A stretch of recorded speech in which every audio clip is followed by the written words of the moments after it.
ดีจิตใจแจ่มใสเป็นมงคลชีวิตผ่านบัญชีธนาคารกรุงไทยสาขาโลตัสแม่แตงชื่อบัญชีพระกิตินัทพรพิชิตวัฒนากิจและนางสาวสุวรินทร์อินสวรรค์แม่ชีและนายณรงค์ศรีทิพันธ์เอกเลขที่บัญชี876064848 สอบถามข้อมูลเพิ่มเติมได้ที่0817836514 092-323-4798อย่าลืมวันที่ 1-11 มีนาคม 2568 เชิญร่วมงานปริวาสกรรมและทำบุญทอดผ้าป่าสามัคคีณสำนักวิปัสสนาปฏิบัติบูชาพระพุทธบาท400หลวงปู่ทองสิริมังคโลตำบลสลวงอำเภอแม่ริมจังหวัดเชียงใหม่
ข่าวสารเพื่อการประชาสัมพันธ์ขอเชิญชวนผู้ใจบุญใจกุศลร่วมสร้างศาลาการประเรียนวัดบ้านเหล่าพระเจ้าตากเขียวอำเภอป่าซางจังหวัดลำพูนซึ่งได้ทำพิธีวางศิลาฤกษ์ศาลาการประเรียน18 กรกฎาคม 2567เป็นต้นมาในขณะนี้ก็เริ่มลงมือก่อสร้างศาลาการประเรียนท่านที่จะร่วมทำบุญผ่านบัญชีธนาคารออมสินชื่อบัญชีพัฒนาวัดบ้านเราเลขที่บัญชี020101574 เลขที่บัญชี0202901574034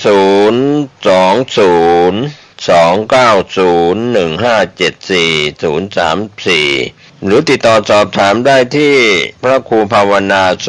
ภิตไฝปัสนาผู้ช่วยศาสตราจารย์ด็อกเตอร์เจ้าวาดวัดบ้านเหล่าพระเจ้าตากเขียว0969525159ได้ทุกวันก็เป็นงานบุญงานกุศลคณะสงฆ์คณะศรัทธาพร้อมใจกันสร้างศาลาการประเรียนวัดบ้านเหล่าพระเจ้าตากเขียวอำเภอป่าซางจังหวัดลำพูนได้อนุโมทนาบุญร่วมกันมีความสุขในเทศกาลเข้าพรรษาออกพรรษาโดยทั่วหน้ากัน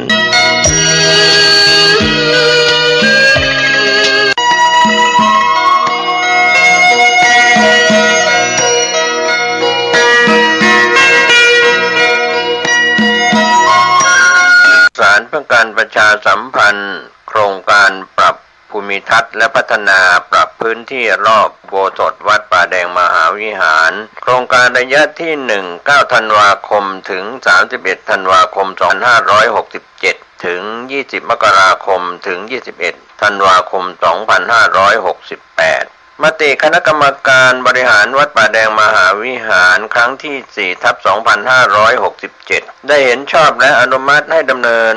โครงการใช้เงินบริจาคและเงินสะสมของวัดเพื่อพัฒนาปรับพื้นที่ของวัด วัดป่าแดงมหาวิหารจึงขอเชิญชวนผู้มีจิตศรัทธาร่วมพัฒนาเพื่อถวายเป็นพระราชกุศลถวายพระเจ้าสามฝั่งแกนและพระเทวีพระเจ้าติโลกราชพระเมืองแก้วและอดีตเจ้าอาวาสวัดป่าแดงมหาวิหารมีพระญาณคัมภีร์พระมหาสวามีโพธินันทะครูบาเจ้าศรีวิชัยพระอธิการอินแก้วอรินทโรครูบาอ่องขอเชิญชวนผู้ใจบุญร่วมเป็นเจ้าภาพ1รั้วรอบอุโบสถ270เมตรเมตรละ350บาท2ประตูใหญ่ชุดละ 15,000 บาท3ประตูเล็กชุดละ 5,000 บาท4ดินลูกรัง1คิวละ300บาท5ดินลูกรังลำละ 1,000 บาท6ลวดหนาม1เมตรละ300บาทผู้มีจิตศรัทธามีเจตนาร่วมในข่าวครั้งนี้โอนเงินผ่านธนาคารกรุงไทยสาขาสุเทพชื่อบัญชีวัดป่าแดงมหาวิหารเลขที่บัญชี521064750สอบถามรายละเอียดเพื่อร่วมทำบุญได้ที่0818815690ก็เป็นโครงการปรับภูมิทัศน์และพัฒนาปรับพื้นที่รอบอุโบสถวัดป่าแดงมหาวิหารตำบลสุเทพอำเภอเมืองเชียงใหม่จังหวัดเชียงใหม่โครงการนี้เริ่มดำเนินการท่านที่จะร่วมบุญร่วมกุศลร่วมอนุโมทนาได้บุญได้กุศลได้ความดีโดยทั่วหน้ากัน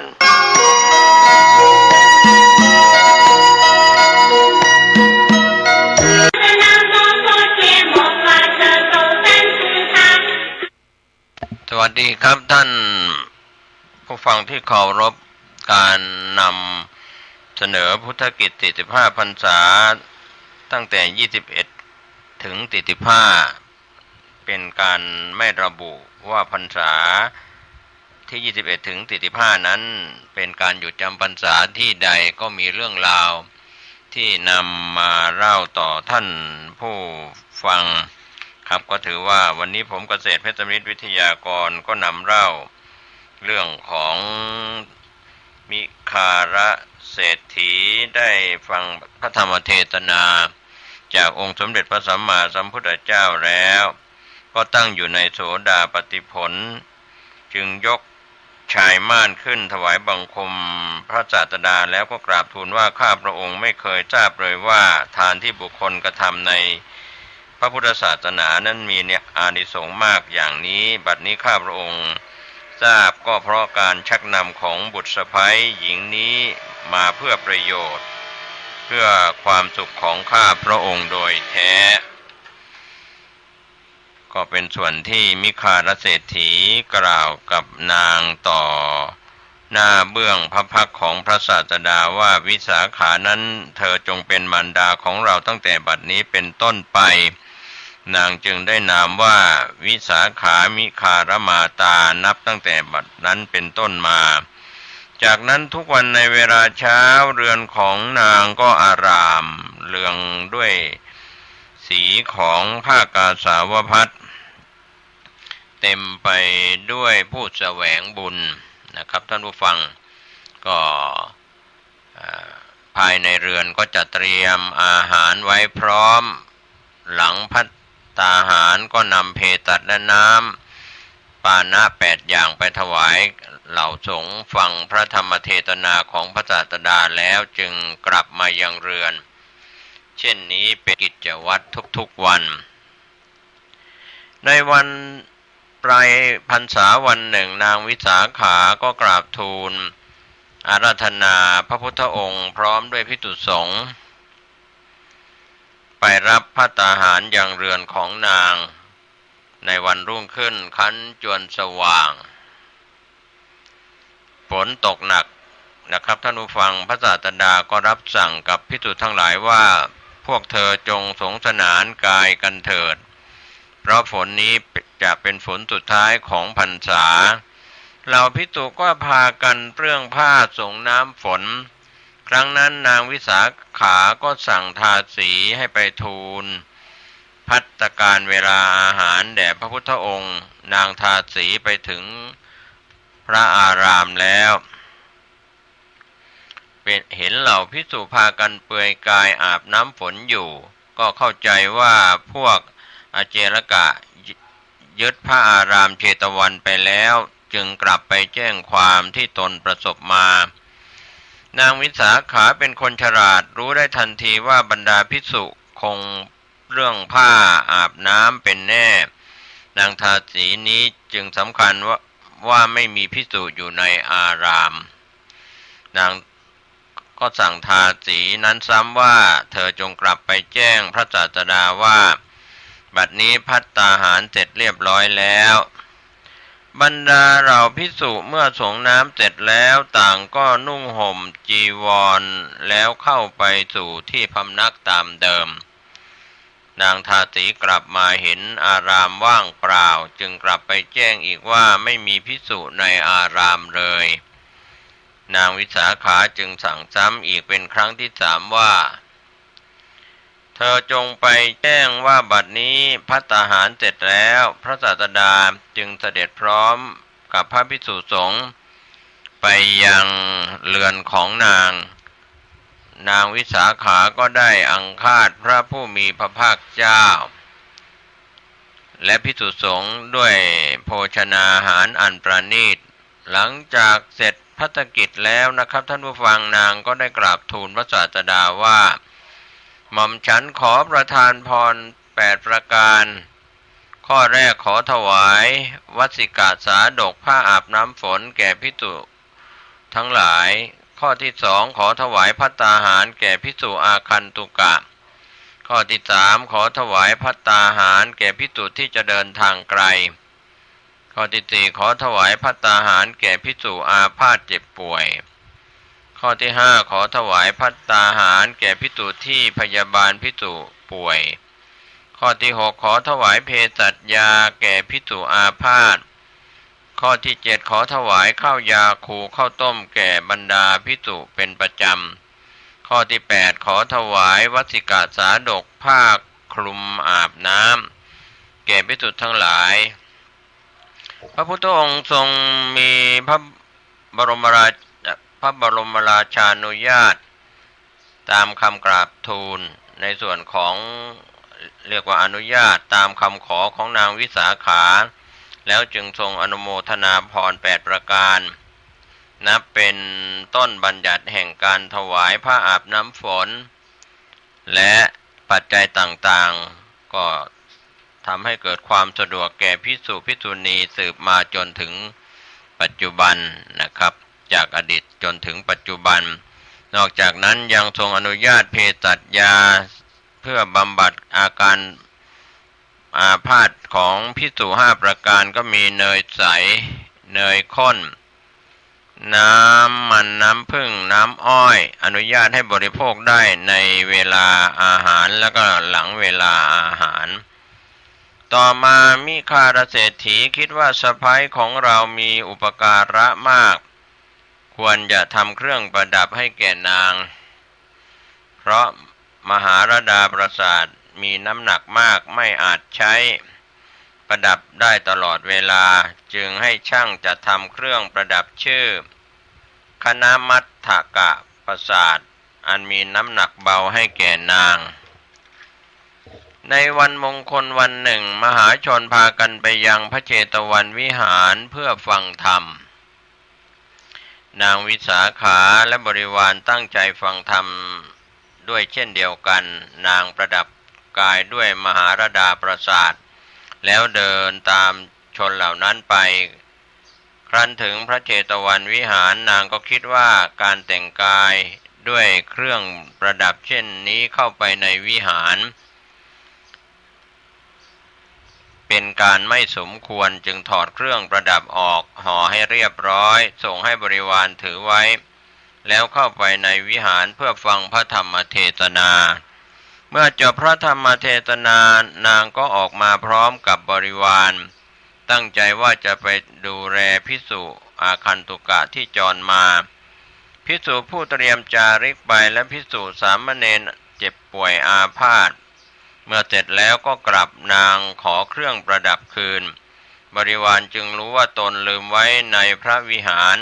รีบกลับไปเพื่อจะนำห่อเครื่องประดับคืนมา โดยปกติเมื่อเหล่าชนที่มาฟังธรรมกลับไปแล้วพระอานนท์จะมีหน้าที่ดูแลและเก็บงำสิ่งของต่างๆที่มีผู้ลืมไว้ให้เรียบร้อยครั้นเห็นหญิงบริวารกลับมาจึงกล่าวว่าเราเก็บห่อของนั้นไว้ที่เชิงบันไดเธอจงนำกลับไปเถิดหญิงนั้นนำห่อเครื่องประดับกลับไปแล้วแจ้งให้นางวิสาขาทราบว่าพระอานนท์เก็บรักษาไว้ให้นางก็คิดว่าเครื่องประดับนี้พระผู้เป็นเจ้าจับต้องแล้วมิบังควรที่เราจะนำมาใช้ประดับอีก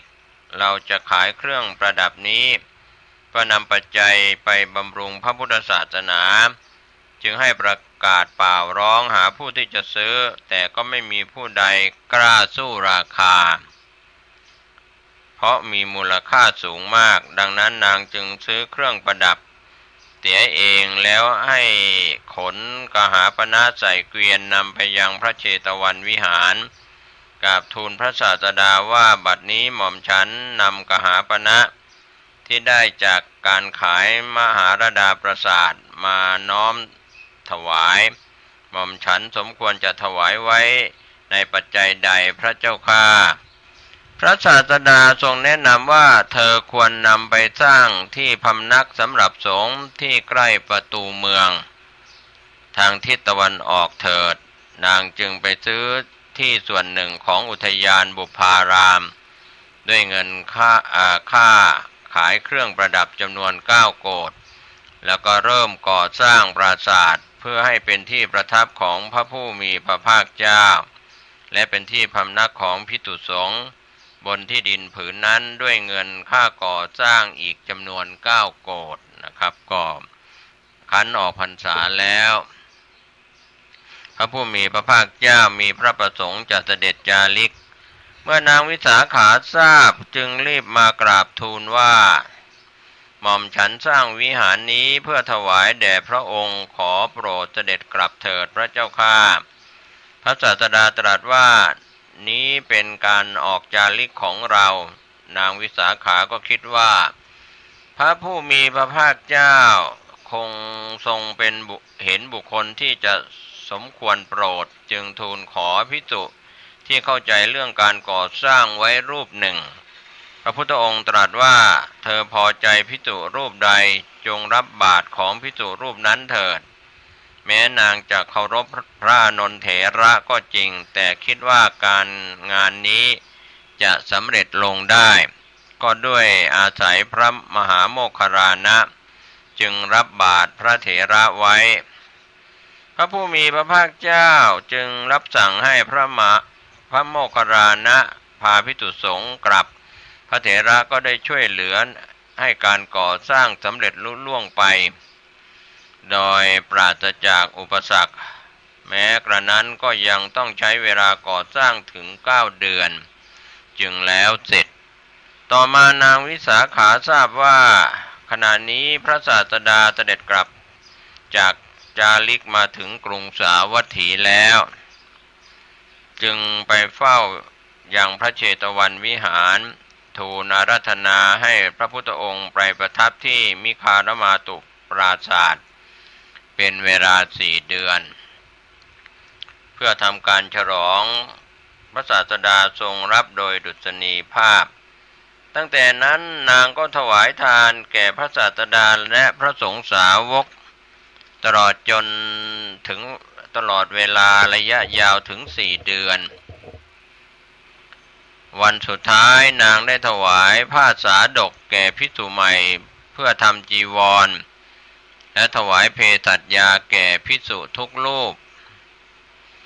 การฉลองครั้งนี้สิ้นทุนทรัพย์อีกจำนวน9 โกฏรวมทั้งสิ้น27 โกฏหลังจากการฉลองนางวิสาขากระทำประทักษิณรอบมิคารมาตุปราสาทเปล่งอุทานด้วยความสมนัสว่าเราเคยปรารถนาว่าจะถวายปราสาทใหม่เป็นวิหารทานถวายเตียงต่างเป็นต้นเป็นเสนาสนะทานถวายตรกภัตเป็นโภชนทานถวายผ้ากาสิกภัต เป็นจีวรทานถวายเนยใสน้ำผึ้งเป็นต้นเป็นเภสัชทานก็บัดนี้ทุกสิ่งที่เราปรารถนานั้นสำเร็จบริบูรณ์แล้วภิกษุทั้งหลายก็เกิดความสงสัยเพราะไม่เคยเห็นนางกระทำเช่นนี้ต่างเข้าใจว่านางคงเสียจริตไปแล้วจึงเข้าไปกราบทูลถามพระศาสดาพระพุทธองค์ก็ตรัสว่านั่นเป็นการเปล่งอุทานด้วยความดีใจที่ความปรารถนาของนางสำเร็จบริบูรณ์แล้วพระพุทธองค์จึงตรัสอดีตชาติของนางวิสาขาว่านางเคยถวายทานแก่ภิกษุสงฆ์7 วันในวันสุดท้ายก็ได้ตั้งความปรารถนาว่าด้วยผลแห่งทานนี้ข้าพเจ้ามิได้ปรารถนาความเป็นใหญ่ในเทวโลกขอเพียงให้ตั้งอยู่ในฐานะของมารดาและเป็นยอดของอุบาสิกาผู้บำรุงสงฆ์ด้วยปัจจัย4พระศาสดาทรงสรรเสริญนางวิสาขาว่าเป็นเลิศกว่าอุบาสิกาทั้งหลายเป็นในผู้ถวายทานเนื่องจากทั้งสองตระกูลในกรุงสาวัตถีเป็นผู้ที่มีคุณธรรมเพราะฉะนั้นเมื่อทุกคนที่ประสงค์จะถวายทานทั้งสองท่านจึงได้รับเชิญให้ไปเป็นประธานอยู่เสมอจนไม่มีเวลาที่จะได้อังคาดดูแลภิกษุทั้งหลายในเรือนของตนอนาถบิณฑิกาเศรษฐีได้ตั้งธิดาทั้ง3ของท่านให้เป็นผู้คอยดูแลภิกษุสงฆ์ส่วนนางวิสาขาก็อบรมบุตรหลานและได้มอบหมายหน้าที่ให้หลานสาวชื่อสุทัตตีเป็นผู้ดูแลภิกษุสงฆ์ที่มายังเรือนต่อมาหลานสาวสิ้นชีวิตลงนางวิสาขาได้ทำการเผาสรีระหลานแล้วไม่อาจกลั้นความโศกเศร้าไว้ได้เข้าไปเฝ้าพระศาสดาด้วยน้ำตานองหน้าร้องไห้พรรณนาถึงความรักที่มีต่อหลานพระศาสดาก็ตรัสว่าวิสาขาในกรุงสาวัตถีนี้มีชนประมาณเท่าใดนางวิสาขาทูลตอบแล้วพระพุทธองค์ก็ตรัสว่าหากชนในกรุงสาวัตถีทำการะตายลงทุกวันเธอจะพึงร้องไห้เศร้าโศกอยู่ทั้งกลางวันและกลางคืนเช่นนั้นละหรือวิสาขาเธออย่าเศร้าโศกนักเลยแล้วก็ตรัสพระคาถาว่าความรักทำให้เกิดความโศกความรักทำให้เกิดภัยคือความกลัวผู้ไม่มีความโศกภัยคือความกลัวจะมีแต่ที่ไหนหลังจากจบการแสดงธรรมนางวิสาขาก็กราบทูลว่าหม่อมฉันทราบแล้วพระเจ้าข้าชนเป็นอันมากได้บรรลุอริยผลทั้งหลายมีโสดาปัตติผลเป็นต้นขณะที่พระศาสดายังประทับอยู่ณบุพารามนางวิสาขาก็เข้าไปหาอุบาสิกาผู้รักษาอุโบสถในวิหารถามว่าแม่ทั้งหลายพวกท่านรักษาอุโบสถเพื่ออะไร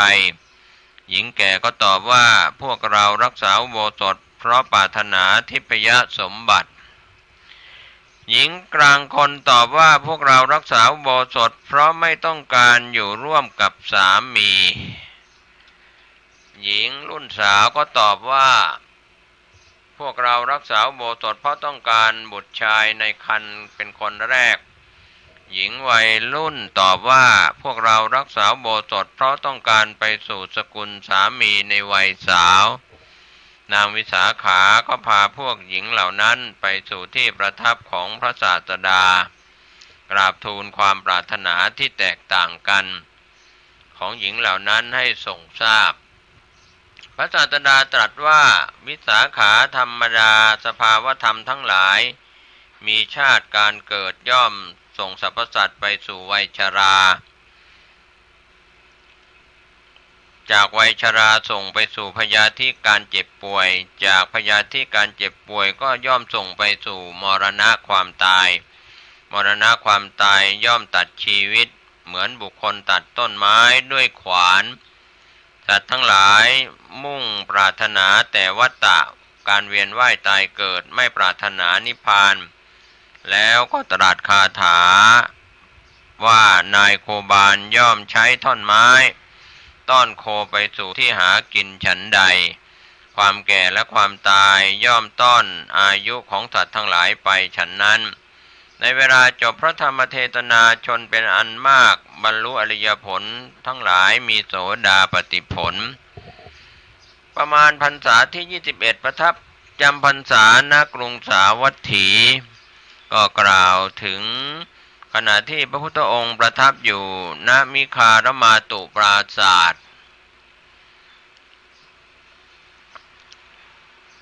ในอุทยานบุพารามทรงดำริว่าบัดนี้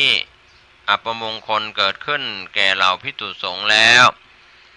บริษัทผู้ไม่บริสุทธิ์มีอยู่ในที่ประชุมตถาคตทั้งหลายย่อมไม่แสดงอุโบสถแก่บริษัทผู้ไม่บริสุทธิ์เมื่อตถาคตไม่แสดงอุโบสถของภิกษุก็จะขาดพระพุทธองค์จึงตรัสกับภิกษุทั้งหลายว่าตั้งแต่บัดนี้ไปเราจะไม่ทำอุโบสถไม่แสดงปาติโมกข์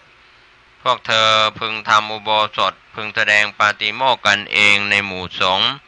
เพราะมิใช่ฐานะมิใช่โอกาสที่ตถาคตจะพึงทำอุโบสถหรือแสดงปาติโมกข์ในบริษัทผู้ไม่บริสุทธิ์ด้วยกายวาจาและใจความหมายของปาติโมกข์มีสองอย่างโอวาทปาติโมกข์ปาติโมกข์คือโอวาทอนาปาติโมกข์โอวาททั้งสองปาติโมกข์นั้นโอวาทปาติโมกข์นั้นเป็นปาติโมกข์ที่พระพุทธเจ้าทรงแสดงด้วยพระองค์เองประกอบด้วยพระโอวาท3คาถากึ่งทรงแสดงแก่พระอรหันต์ 1,250 รูปนะวัดเวรุวันป่าไผ่ครั้งแรกเรียกว่าวันจตุรงคสันนิบาตที่พระเวรุวันวิหารกรุงราชคฤห์และทรงแสดงในวันประชุมสงฆ์ทุกกึ่งเดือนตลอดมาจนถึงพรรษาที่20จึงรับสั่งให้สงฆ์ทำอุโบสถและแสดงปาติโมกข์กันเองในส่วนอนาปาติโมกข์ก็คือปาติโมกข์ที่สงฆ์แสดงกันเองในที่ประชุมสงฆ์ทุกกึ่งเดือนพระพุทธองค์โปรดให้สงฆ์แสดงอนาปาติโมกข์เริ่มตั้งแต่พรรษาที่21สืบต่อมาจนถึงปัจจุบันอันเป็นวินัยของสงฆ์ประกอบด้วยข้อบัญญัติทั้งหมดรวม227สิกขาบทนะครับอันนี้ก็โอวาทปาติโมกข์พระพุทธองค์ทรงแสดงเองอนาปาติโมกข์ก็พระสงฆ์ทรงแสดงเป็นปาติโมกข์ที่พระสงฆ์กระทำกันเองในส่วนที่เราได้รู้ได้ทราบกันโอวาทที่เป็นอานาปาติโมกข์นั้นก็มีศีล227คือปาราชิก4สังฆาทิเศษ13อนิยต2นิสสักขิยปาจิตติ30สุทธิกะปาจิตติ92ปฏิเทตนิยะ4เสขียวัตร75อธิกรณสมถะ7การล่วงละเมิดสิกขาบทเรียกว่าอาบัติมีทั้งหมด7กองมีปาราชิกสังฆาทิเศษทุลใจปาจิตติปฏิเทตนิยะทุกกฎทุพภาสิทธิอาบัติก็แยกออกเป็น2ประเภทคฤกาบัติอาบัติหนักปาราชิกและสังฆาทิเศษละหูกาบัติอาบัติเบาก็คืออาบัติอีก5กองที่เหลือ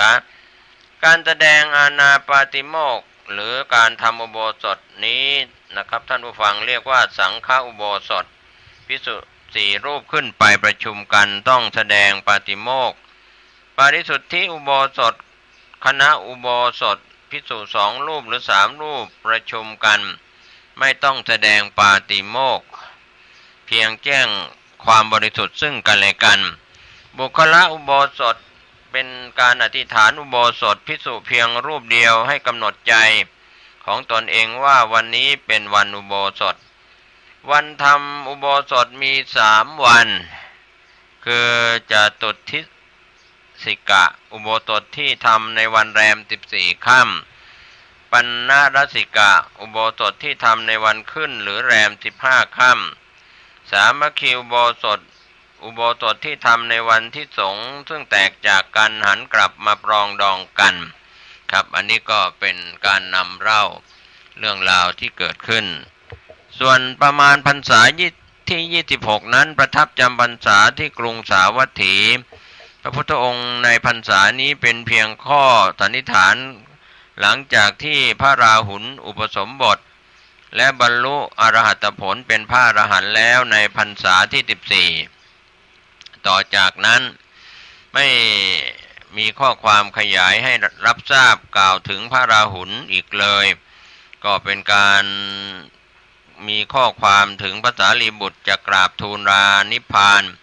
ท่านก็ลำพึงว่าพระราหุลปรินิพพานที่ดาวดึงส์พระอัญญาโกณทัญญปรินิพพานที่สะฉัตรทันเท่านั้นในส่วนที่กล่าวถึงพระราหุลเถระไม่เคยเหยียดหลังบนเตียงเลยตลอดเวลา12 ปีหลังจากสำเร็จเป็นพระอรหันต์ทำให้เป็นที่เข้าใจว่าท่านคงจะปรินิพพานหรือท่านจะนิพพานในขณะที่มีพระชน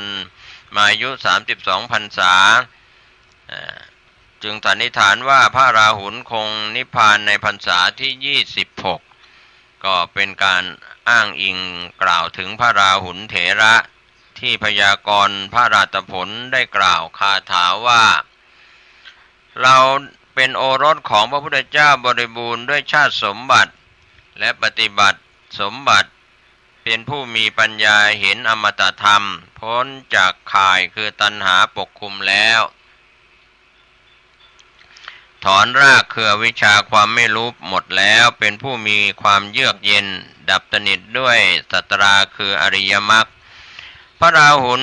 นิพพานด้วยอนุปาทิเสสนิพพานอธิธาตุของท่านก็ไม่ได้กล่าวว่าบรรจุไว้ณที่ใดนะครับก็เป็นเรื่องราวที่นำเล่าในพุทธกิจ45 พรรษามาถึงพรรษาที่26โดยประมาณก็ในระหว่างนี้ก็อาจจะไม่ได้เรียงพรรษานะครับท่านผู้ฟังวันนี้ผมเกษตรเพชรสำริดวิทยากรนำเล่า